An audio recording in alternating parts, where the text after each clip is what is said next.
remember, the lie in this case is that there's a new God. Okay? Now, that doesn't mean there isn't going to have to be some change in our theology. We will have to try to figure out how our scriptures fit in with extraterrestrial beings from all over the galaxy and the universe, or universes. And so you're saying if God is ineffable, our theology only meets what we have some knowledge of in our thinking, but that if God is ineffable, we will have to change our theology to understand that God is a greater and perhaps has more facets, I should say, than what we have perhaps and that will recognized. be difficult and for some and impossible for others. But it seems essential that it will be taking place. Why would people do this, you say? Well, why would anybody want to haul us off to Mars? Well, they might because they want somebody to worship them. There is a part of some people who are selfish, and they won't want somebody to do that.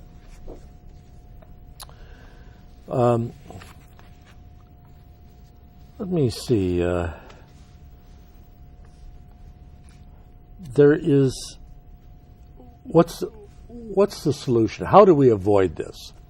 Well, the key solution is to remember to retain personal responsibility. It's not enough to say, okay, you want to take me to Mars? Great. You going to feed me? Good. You want I've never been happier in my life, and I don't really want to work anymore anyway. The answer is going to have to be personal responsibility for yourself, and then you won't fall stupidly into some sort of a mistake in this area either. So it sounds to me, Hal, like you're talking about that we have to think for ourselves and take personal responsibility for not being deceived in these many deceptions. Yeah. Well, Hal, the time has gone by so fast, it's hard to believe. We're going to be going into our next segment shortly, but again, you've been sharing with Off the Beaten Track, hosted by Hal Meier and myself, Keith Dennis. We look forward to coming back shortly in our next segment. Again, thanks for being with us so far.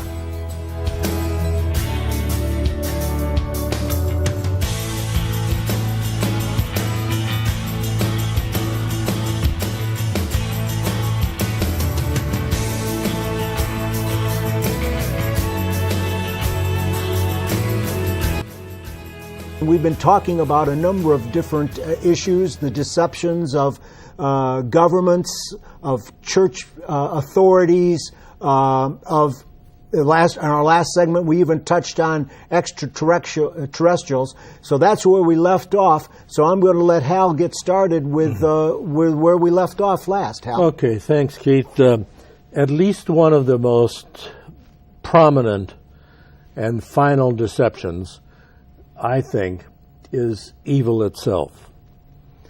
There have been personalities associated with this. Say, well, you're talking about Satan, or the devil, or Beelzebub, or, well, to tell you the truth, I have more and more difficulty trying to pin down those concepts as well. But I am pretty sure that there is evil around. I'm pretty sure that Adolf Hitler and guys like that were working with evil and against the long-term benefit of humanity. So that we should believe that this is certainly possible as we come to the end of an era. In Revelations, this evil is associated widely with a figure called the beast, and false Christ and the Antichrist, and also the false prophet, and so forth. This needs a careful examination and some discrimination about who and what we're talking about. Nevertheless, let us suppose for the moment that we settle on the term of the Antichrist and discuss that in specific detail. Anti meaning has two meanings. It's meaning that simply against Christ. So you're talking about a personality that opposes him or his coming. But another way to understand the word anti is to say it is someone who wants to be there instead of. And I think that is the greater danger and the more difficult deception also that is to be presented to us. In place of Christ, that sounds like someone who is one of those false Christs described as we went earlier in Thessalonians and in Mark. What kind of a person or personality is this Antichrist? Well, there are at least three things that need to be said. One is that he, and it is always been identified as male gender, he is meant to control the world. He wants to control the world. Well, didn't Hitler want to control the world? Well, no. He seemed to be content with Europe. Well, how about Napoleon?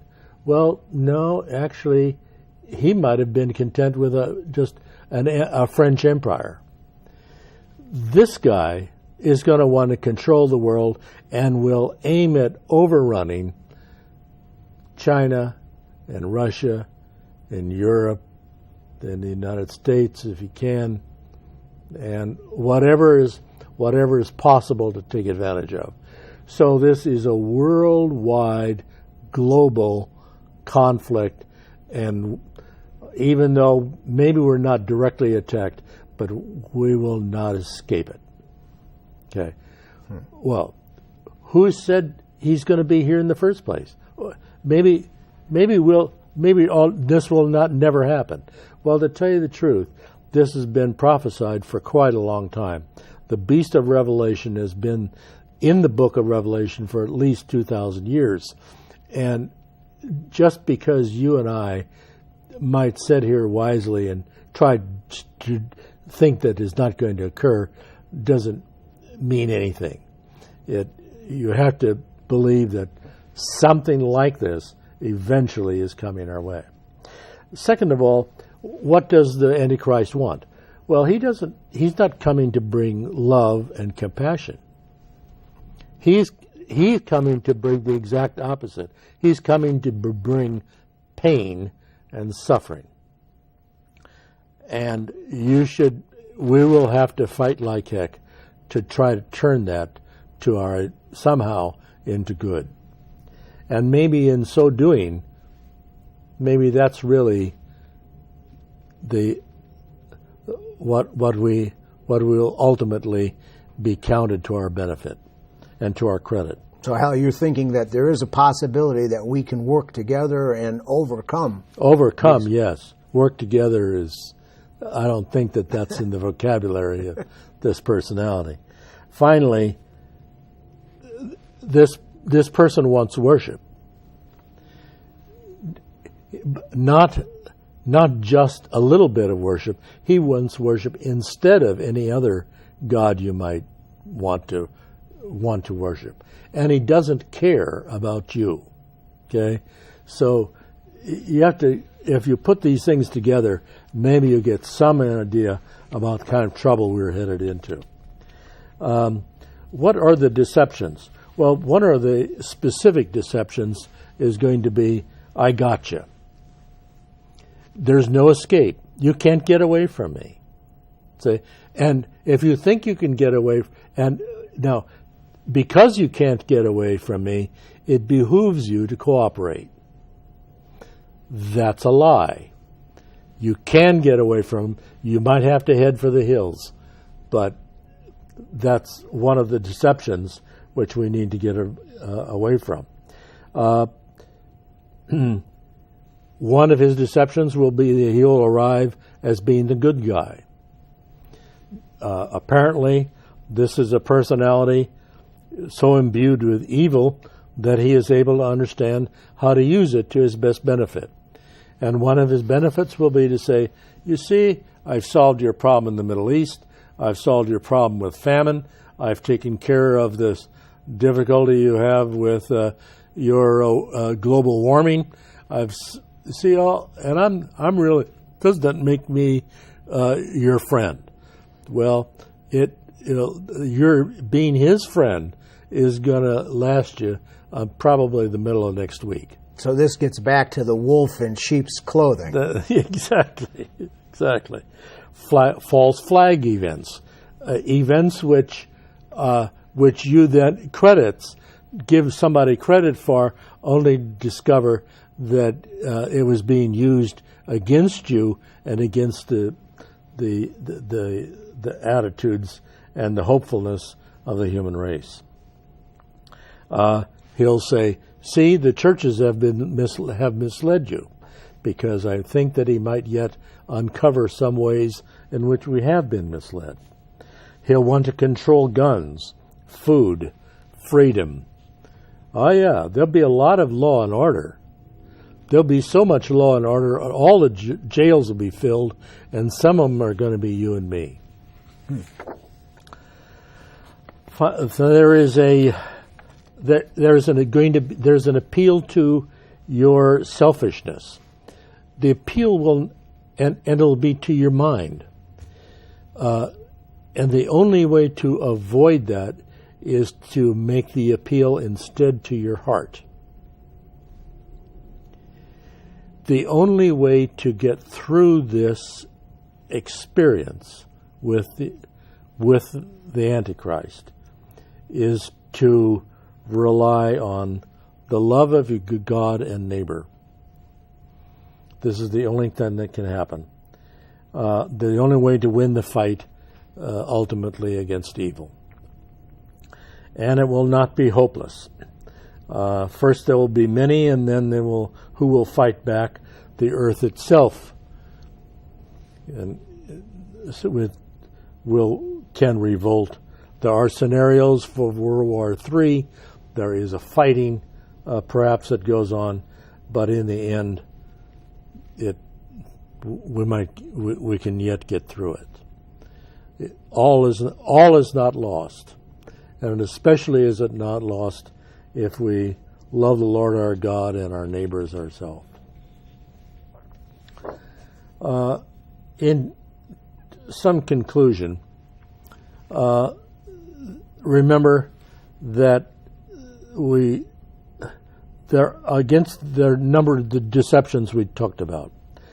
There's a deception that comes to us from religious authorities, from the church, and the solution is give to God what belongs to God and to Caesar what belongs to Caesar, and learn how to distinguish between which is which. Okay, can you elaborate a little bit more on that? Yeah, there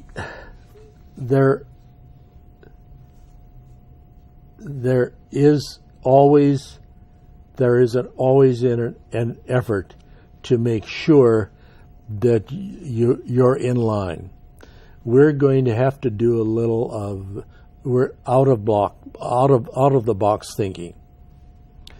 We're going to have to trust our own selves to some extent, take responsibility personally for things that we believe, and thereby get through this period of time.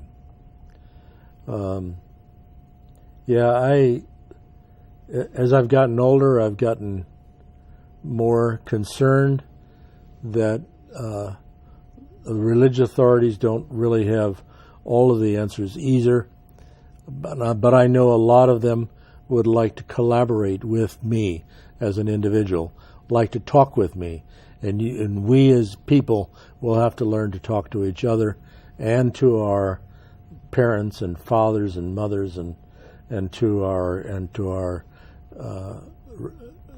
pastors and priests and so forth to make sure we get through this okay. Yeah, it sounds like you're talking about discernment.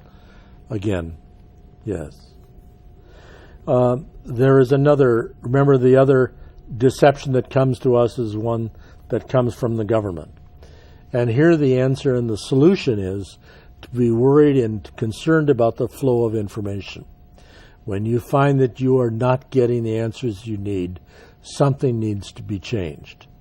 And the changes need to come at a time when they can still be made, not afterwards when nothing can be done anymore.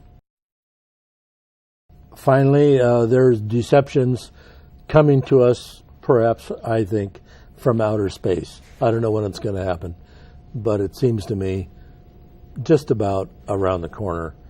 And finally, there's a deception, and the solution for that is to exercise personal control and responsibility. And don't turn over your life and your security to anybody who just says, don't worry about it, I'll take care of you. Finally, there is a deception against evil, and here the answer is to go to your heart. Go to the love of God and neighbor. Now, in all of this, we've referred this to a number of different people, and I want to identify them they deserve all the credit. I don't have any special insight or psychic ability or anything like that. I know that some of these people, therefore, deserve all the credit. Dolores Cannon is someone very near the top of my list. She is someone who regresses people, and she says to another lifetime, well, okay, whatever it is. Tom Horn and Chris Putnam have been simply wonderful researchers. George Kavasilis is somebody who is literally not of this world, and nevertheless seems to have such insight that I think we ought to credit him. Dunvalo Melchizedek, a remarkable personality, for example. And of course all the biblical sources, Mark and Luke and John and Thessalonians, Revelations, and so forth.